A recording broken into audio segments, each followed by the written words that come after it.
Koh-Lanta, le feu sacré touche à sa fin.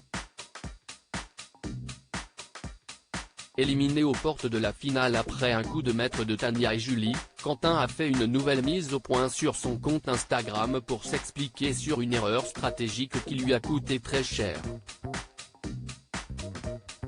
Dans une semaine, on connaîtra le nom du gagnant de Koh-Lanta, le feu sacré.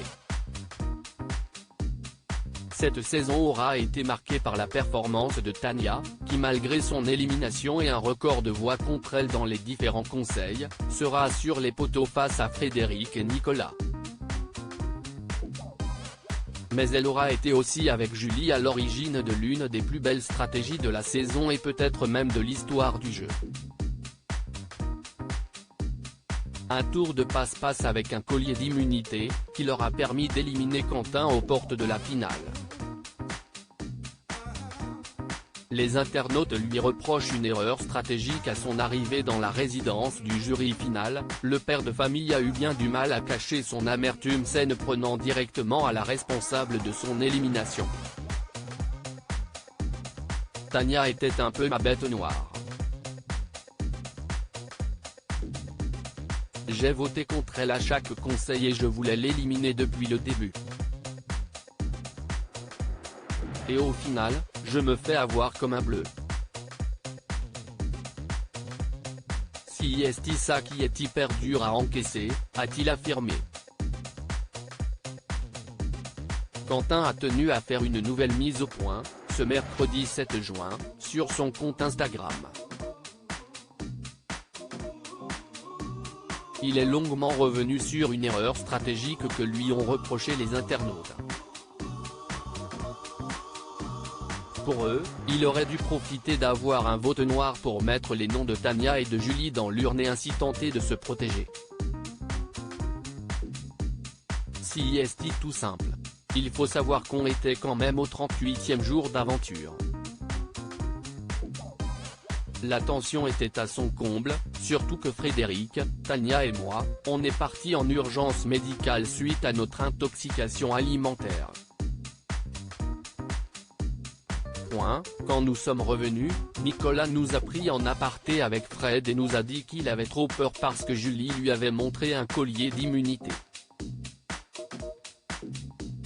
Malheureusement c'était le fameux collier de Tania qu'elle a donc trouvé après son duel contre Esteban, a-t-il contextualisé.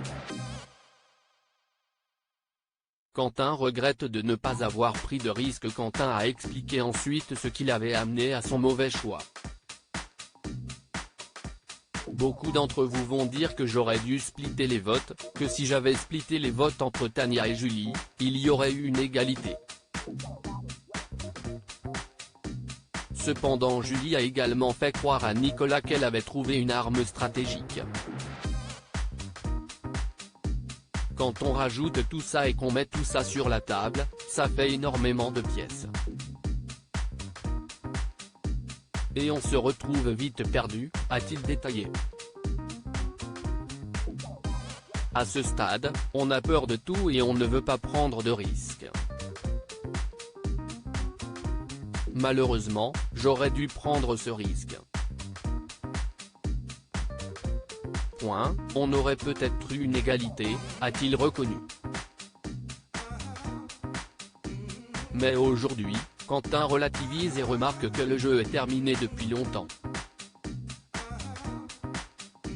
On a tendance à oublier que nous sommes dans un jeu et qu'il fallait jouer son jeu.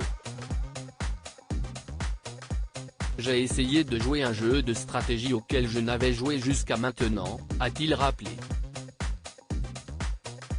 Et l'aventurier s'étonne même d'avoir réussi à être aussi manipulateur durant l'aventure. Il faut savoir que dans la vraie vie, je ne suis pas autant stratège. Je suis quelqu'un de super simple, a-t-il tenu à signaler. Une mise au point saluée par Julie. Bravo Quentin pour ton éclaircissement et pour ton aventure. Encore merci pour ton fair play, lui a-t-elle répondu.